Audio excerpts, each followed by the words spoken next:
po ang K-Way Cafe Racer 152. Isa po itong classic bike. Silipin natin ngayong araw. Tara!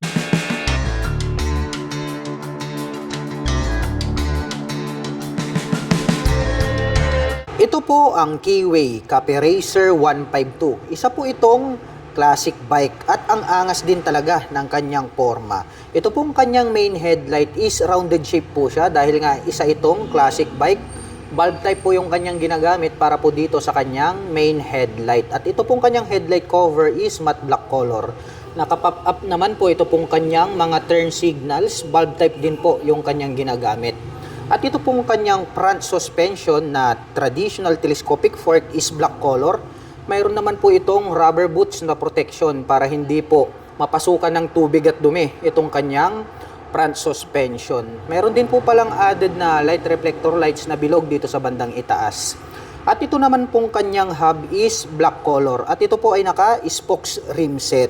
Ang ganda po ng kulay nito pong kanyang rim set dahil nga po black color itong kanyang rim and then black color din po yung kanyang hub. Habang stainless steel naman or chrome color ito pong kanyang mga spokes. Dumako naman po tayo rito sa kabila. Ito po pala ay equipped with single rotor disc brake with 2-pot caliper na gold color. At ang sukat naman po ng kanyang gulong rito sa bandang harapan, ito po ay mayroong sukat na 3x17. Mapunta naman po tayo dito po sa kanyang meter panel display. Rounded shape po ito na chrome color, yung kanyang cover. At ito po pala ay combination ng digital at saka analog display. Gumagamit po ito ng mechanical key para sa kanyang ignition. At ito po ay naka-naked handlebar na chrome color. Pwede na po tayo agad maglagay rito ng mga phone holder. Papunta naman po tayo rito po sa kanyang mga button selector. Mayroon po itong passing light, may choke po siya rito, may high beam and low beam, turn signal selector at ang kanyang horn.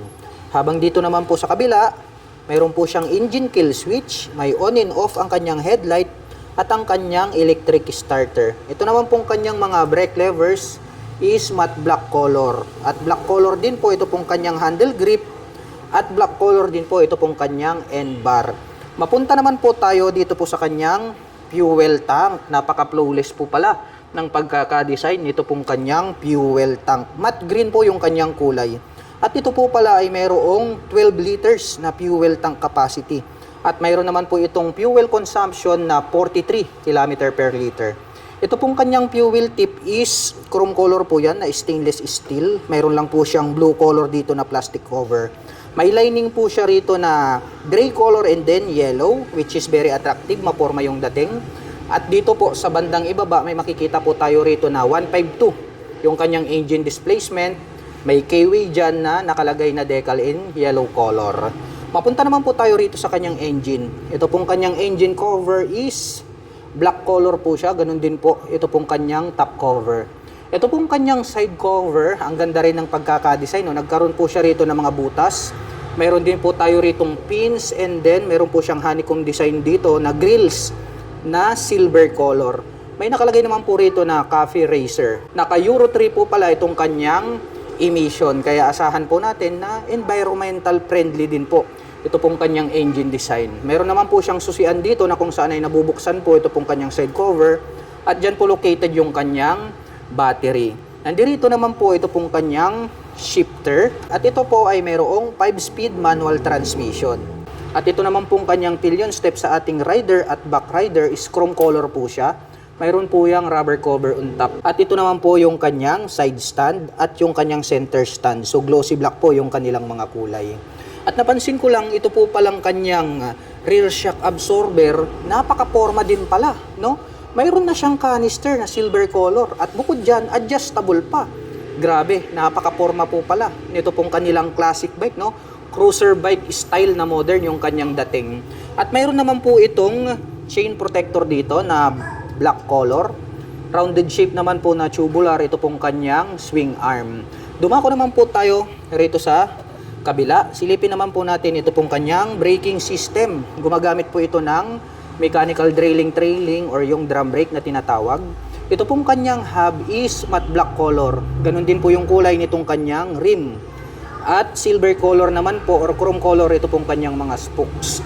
At ang sukat naman po ng kanyang gulong rito po sa bandang likuran, ito po ay mayroong sukat na 110 by 80-17. makapal po pala at malapad dito pong kanyang rear wheels. At ngayon naman po ay sasakyan natin ito pong K-Way Cafe Racer 152 para maipakita ko sa inyo kung gaano nga ba ito kataas. Para po sa mga magtatanong, ang taas ko po ay 5'6". Makikita nyo naman lapat na lapat yung ating paa. Kaya masasabi ko na very comfortable ito para sa mga tulad ko na 5'6" in height. Para naman po sa mga kababayan natin na hindi naman masyadong katangkaran o hindi naman masyadong pinalad sa height, sa tansya ko kayang-kayang i-manage po ito ng mga 5'3" and above. At ito naman pong kanyang stock pipe is matte black color at mayroon naman po itong single exhaust. At mapunta naman po tayo rito po sa kanyang upuan. Ang ganda rin po pala nito pong kanyang seat cover, no? Leather type po siya na brown color. May pagka retro style. Ito pong kanyang upuan. At may additional naman po siya rito na extension cover. May lining na yellow and then silver color or gray dito sa bandang gitna. So ito po is detachable po siya.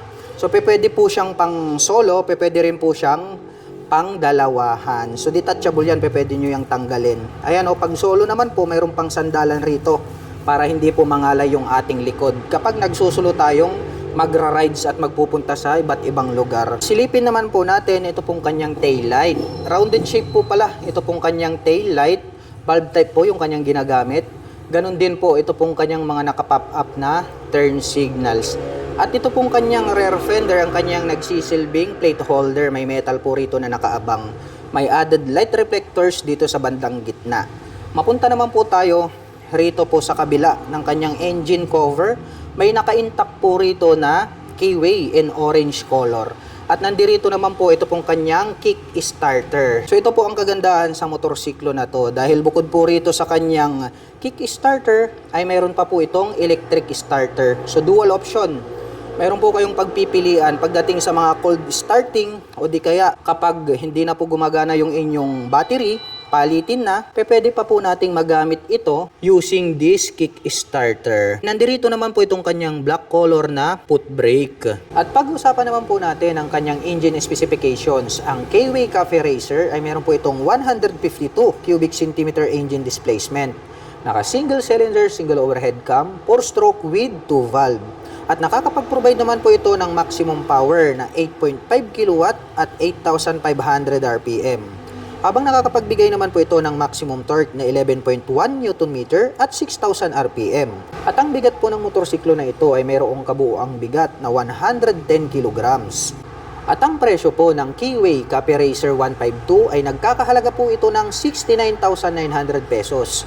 At kung balak mo naman pong kumuha ng hulugan, ay kailangan mo lang pong mag-down payment ng 3,500 pesos.